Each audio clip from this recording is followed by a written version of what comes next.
दर्शन सिंह जी उनको पगड़ी पहना के उनका स्वागत करेंगे। उसके साथ साथ तालियां उतनी देर बजनी चाहिए जितनी देर उनका स्वागत किया जाए। इसके बाद मैं सुमेश पोलिया जी से अनुरोध करूंगा कि वो हमारे प्रत्याशी डॉक्टर जितेंद्र सिंह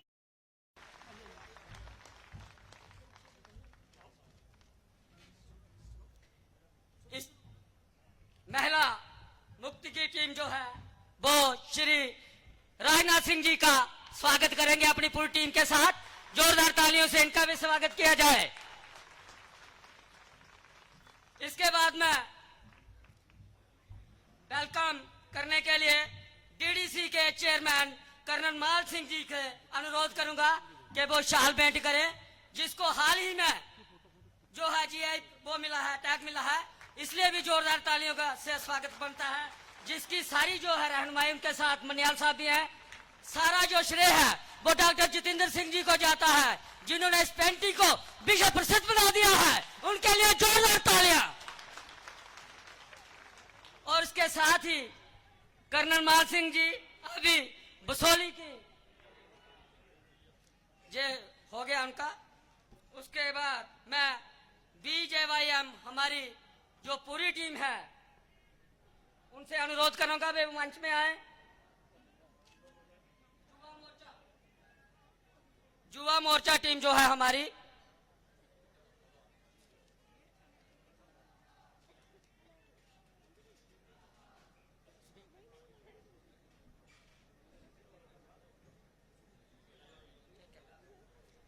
अब मैं आज के इस आरंभ करने जा रहा हूं कार्यक्रम को। सबसे पहले मैं पहाड़ी जिला के हमारे ठाकुर दर्शन सिंह जी से, जे हमारे बादा साहब युवा मोर्चा के डिस्ट्रिक्ट जो है वो हमारे युवा मोर्चा के प्रधान है, वो शाल दे के जो है वो उनको भेंट कर रहे हैं।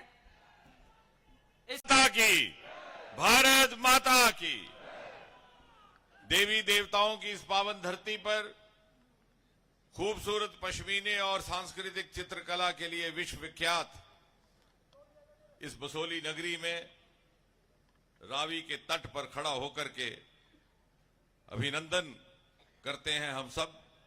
भारत सरकार के तेजस्वी रक्षा मंत्री, पूर्व में रहे भारतीय जनता पार्टी के राष्ट्रीय अध्यक्ष, पूर्व में रहे भारत सरकार के गृह मंत्री और पूर्व में रहे उत्तर प्रदेश के मुख्यमंत्री और हम सब के हृदय सम्राट, इस क्षेत्र से भली भांति परिचित परमादरणीय राजनाथ सिंह जी का।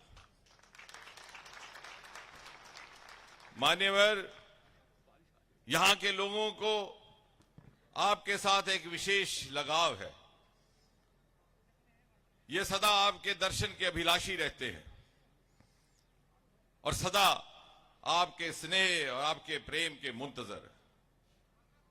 और इसका यह भी कारण है कि आपने भी हमेशा इनको एक खास तवज्जो दी है। सरकार बनने से पहले जब आप पार्टी के राष्ट्रीय अध्यक्ष थे तब भी आपका बार बार यहां आना होता था। कोई ऐसा कार्यकर्ता नहीं जिसको आप व्यक्तिगत तौर पर जानते ना हो, जिसकी सुध बुध ना लेते हो। उसके उपरांत जब भारतीय जनता पार्टी की ओर से जम्मू कश्मीर की चिंता के लिए एक विशेष सांसदों का दल बना लगभग सन 2011 में, उसके भी मुखिया आप थे। कई दिनों तक आपने इस प्रदेश का विस्तृत प्रवास किया और हम में से कुछ एक कार्यकर्ताओं। डॉक्टर जी, अब यह देखिए कितना खुशनुमा माहौल है।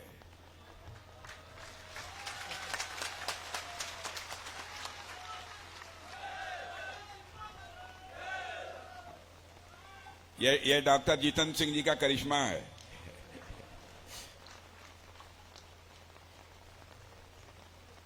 डॉक्टर जितेंद्र सिंह जी, श्री अशोक कौल जी जनरल सेक्रेटरी, डॉक्टर के मान्याल, डॉक्टर जीवन लाल जी एक्स MLA, श्री प्रेम सागर अजीज कर्नल महान सिंह, श्री विक्रम सिंह, श्री नीरज राजपूत, श्री तजिंदर सिंह, श्री किशोर कुमार, श्रीमती रीता देवी, श्रीमती श्वेता देवी, श्री जंगवीर सिंह, श्री दर्शन सिंह, श्री सतीश शर्मा, श्री सुमेश तपोलिया, डॉक्टर श्रीमती सुलेखा शर्मा, श्री शंकर सिंह, श्री अभिजीत यसरोटिया और इस सभा में मौजूद मेरे सभी सम्मानित बहनों एवं भाइयों। पानी बरसने लगा, भाषण कैसे होगा?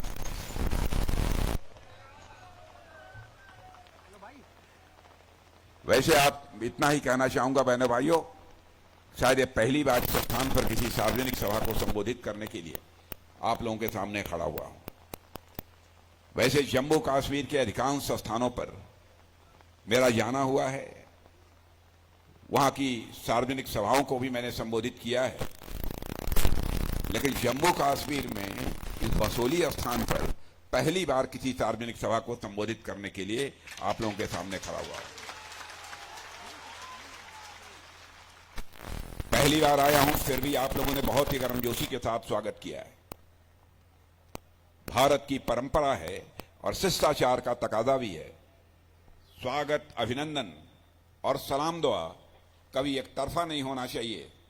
इसलिए मैं भी अपनी तरफ से शीश झुकाकर आप सभी बहनों भाइयों का हार्दिक अभिनंदन करता हूं, आप सभी का स्वागत करता हूं। मेरे बहनों भाइयों, जम्मू कश्मीर का जहां तक प्रश्न है, मैं सचमुच आपको लोगों को सौभाग्यशाली मानता हूं कि आप लोगों को डॉक्टर जितेंद्र सिंह जैसा सांसद मिला है। सरकार में मंत्री के रूप में बखूबी अपनी जिम्मेदारी का वो निर्वाह करते हैं। और इतना ही नहीं, भारत की संसद में यदि किसी विषय पर बोलना होता है तो डॉक्टर जितेंद्र सिंह जी जितने प्रभावी तरीके से बोलते हैं कि सभी के द्वारा उसकी सराहना की जाती है। ऐसे हैं आपके डॉक्टर जितेंद्र सिंह। लेकिन चुनाव हो रहा है, तीसरी बार वह प्रत्याशी बनकर चुनाव के मैदान में है। पता नहीं, मुझे ऐसा लगता है, पता नहीं सही लगता है कि नहीं लगता, मैं नहीं जानता, आप लोग ज्यादा जानते होंगे। पहले की अपेक्षा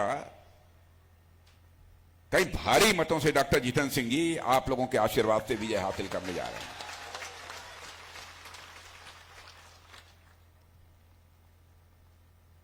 जहां तक मोदी जी की सरकार का प्रश्न है, भारत ही नहीं सारी दुनिया इस सच्चाई को स्वीकार करती है कि भारत तेजी के साथ आगे बढ़ रहा है।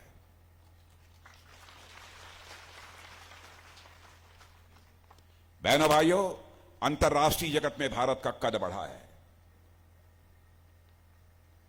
पहले अंतर्राष्ट्रीय मंचों पर भारत कुछ बोलता था तो भारत की बातों को जितनी गंभीरतापूर्वक लिया जाना चाहिए नहीं लिया जाता था। लेकिन आज यदि अंतर्राष्ट्रीय मंचों पर भारत कुछ बोलता है, सारी दुनिया कान खोलकर सुनती है कि भारत बोल क्या रहा है। यह भारत की हैसियत बनी है। आप लोगों का भी अथवा आप लोगों के परिवार के बहुत सारे सदस्य विदेशों में होंगे, आपको इस बात की जानकारी देते होंगे। और आज हमारा देश आर्थिक रूप से धीरे धीरे मजबूत होना प्रारंभ किया है। आजादी हासिल किए हुए लगभग 74-75 वर्षों का समय गुजर गया, लेकिन भारत को आर्थिक दृष्टि से जो मजबूती हासिल करनी चाहिए थी नहीं कर पाया। पहली बार मोदी जी के प्रधानमंत्री बनने के बाद समाचार पत्रों के माध्यम से भी आप सबको जानकारी मिली होगी कि भारत आर्थिक दृष्टि से भी कैसे मजबूत हुआ है और कैसे यह भारत आगे बढ़ रहा है। मैं आपके सामने एक मिसाल रखना चाहता हूं। 2014 में यही हमारा भारत धन दौलत के आकार यानी इकोनॉमी की साइज के मामले में दुनिया के देशों में 11वें स्थान पर खड़ा था। वही भारत मोदी जी के प्रधानमंत्री बनने के बाद, बहनों भाइयों, आज के 1 साल पहले ही, 2 साल पहले ही जो भारत इकोनॉमी की साइज के मामले में दुनिया में 11वें स्थान पर खड़ा था, वह जंप लेकर 5वें स्थान पर आ गया।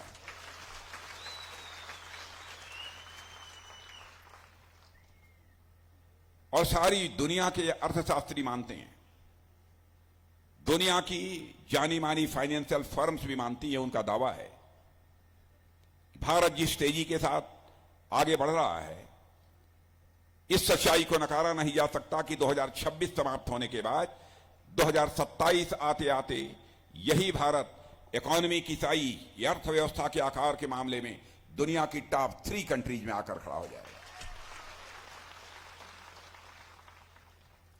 सारे विश्व में सर्वाधिक तेजी से आगे बढ़ने वाली अर्थव्यवस्था किसी देश की है मेरे बहनों भाइयों, तो भारत की है। हम लोग कितने सौभाग्यशाली हैं कि ऐसा एक सशक्त नेतृत्व मिला है।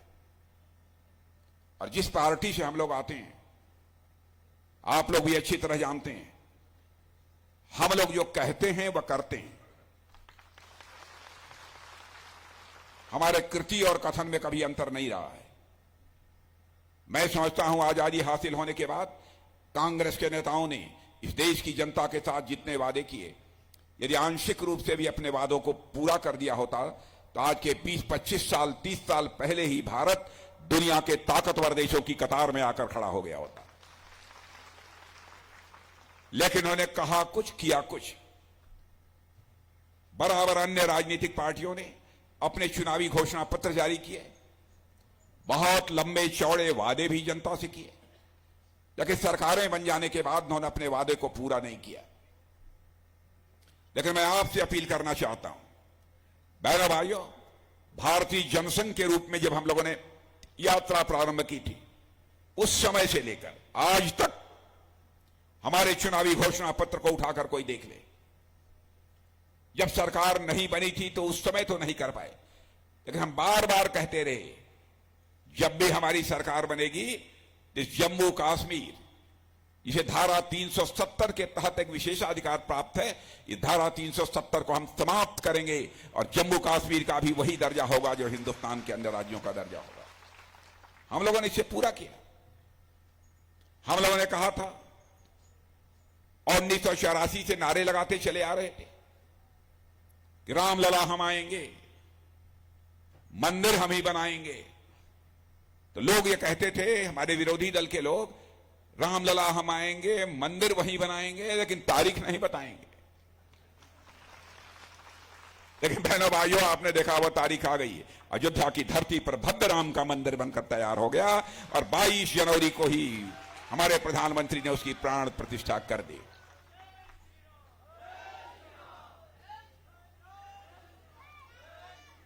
और मुझे तो पता नहीं क्यों यह एहसास होता है कि भारत में भी अब राम राज्य का आगाज हो चुका है। बहनों भाइयों, राम राज्य आने से भी कोई रोक नहीं पाएगा।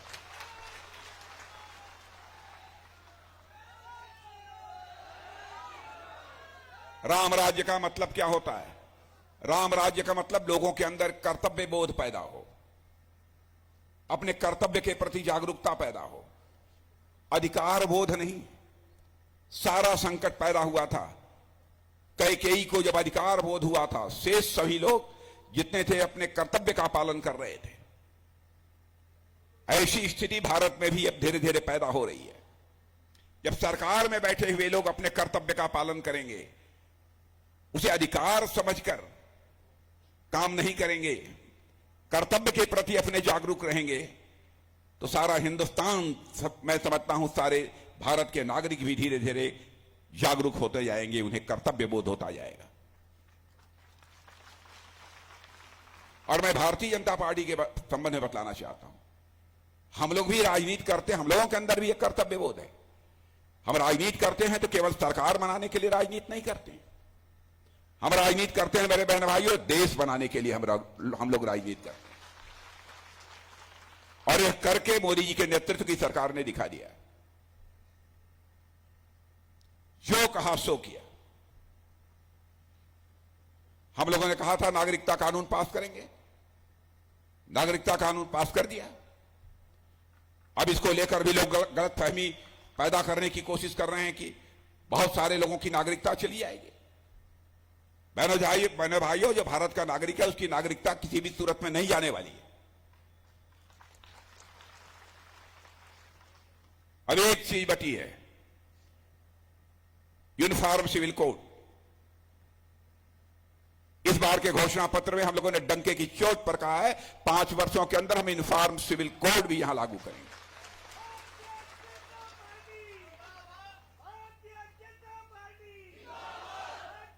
इस देश में समान नागरिक संहिता क्यों नहीं होनी चाहिए, इसका किसी के पास कोई तर्क नहीं है।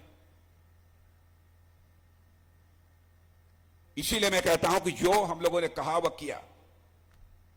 और मैं जानता हूं आजाद भारत में बहुत बड़ा संकट पैदा हुआ था कि नेताओं के कहने और करने में अंतर होने के कारण ही भारत की राजनीति और भारत के नेताओं पर से जनता का विश्वास धीरे धीरे समाप्त होता चला गया। जो कहता कुछ था और करता कुछ था उसको लोग कहते थे ये नेता है, यानी जो झूठ बोले वही नेता है, यह धारणा बनी हुई थी। मैंने भाइयों मैं डंके की चोट पर कह सकता हूं इस धारणा को तोड़ने का काम यदि किसी ने किया है तो भारतीय जनता पार्टी ने किया है। भारत की राजनीति में अन्य राजनीतिक पार्टियों ने जो विश्वास का एक संकट पैदा किया था, उस विश्वास के संकट को हम लोगों ने चुनौती के रूप में स्वीकार किया। हम लोगों ने कहा था ना धारा 370 समाप्त करेंगे, कर दिया। राम मंदिर हो गया, नागरिकता कानून हो गया, 3 तलाक के बारे में भी हम लोगों ने कहा था। लोग ये कहते हैं हमारे विरोधी दल के लोग, अरे साहब दूसरे धर्मावलंबियों के मामले में आप क्यों हस्तक्षेप करते हैं, क्या आपको अधिकार है? मैं उन्हें साफ कर देना चाहता हूं 2 टूक शब्दों में कि बहनों भाइयों, कोई मां, बहन, बेटी चाहे किसी भी धर्म की मानने वाली क्यों न हो, वो हमारी भी मां है, बहन है और बेटी है। महामंत्री जी से पूछ रहा था, वो बतला रहे थे, सारे लोग इन सब सारी चीजों से अच्छी तरह परिचित हैं। अब जम्मू कश्मीर की बहनों को तो एक अधिकार और मिल गया है। पहले यदि बाहर यदि कहीं शादी हो गई तो संपत्ति का अधिकार वो खो देती थी। अब क्या पूछना, शादी कहीं हो, संपत्ति का अधिकार इस जम्मू कश्मीर में उनका कायम रहेगा। यह काम कौन कर सकता था? यह काम यदि कोई कर सकता था तो बहनों भाइयों हम ही लोगों की सरकार कर सकती थी। क्या क्या विकास हुए हैं इसके संबंध में बहुत सारी चर्चाएं हमारे डॉक्टर जितेंद्र सिंह जी ने आप सबके सामने कर दी हैं, इसलिए उसके विस्तार में जाकर मुझे चर्चा करने की आवश्यकता नहीं है। आज तो मैं लगातार, हम लोग सारे देश भर में दौरे पर हैं। आज डॉक्टर जितेंद्र सिंह जी का आग्रह था कि आप हमारे यहाँ भी एक बार आ जाइए, तो मैं आ गया, लेकिन माइक थोड़ी गड़बड़ हो गई और इसमें मुझे बोलने में भी प्रॉब्लम हो रही है, क्योंकि हाथ में माइक पकड़कर बोलना बहुत सारी चीजें अपने आप भूलने लगती हैं, ये मजबूरी है। लेकिन इसमें किसी का दोष नहीं है, कभी कभी हो जाती है गड़बड़ी इस प्रकार की। लेकिन मैं आप सबसे यही अनुरोध करना चाहता हूं कि डॉक्टर जितेंद्र सिंह जी को, अरे अनुरोध करने की भी लगता है मुझे कोई जरूरत नहीं है, आप लोगों ने मन बना लिया है कि डॉक्टर जितेंद्र सिंह जी को भारी मतों से हमको विजय दिलाकर भेजना।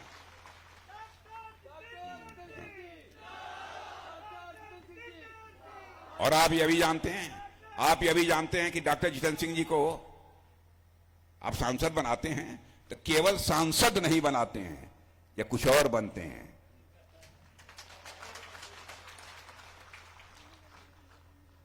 इसलिए बहनों भाइयों, आज के अवसर पर इससे ज्यादा कुछ न कहते हुए आप सभी को धन्यवाद देते हुए अपना निवेदन समाप्त।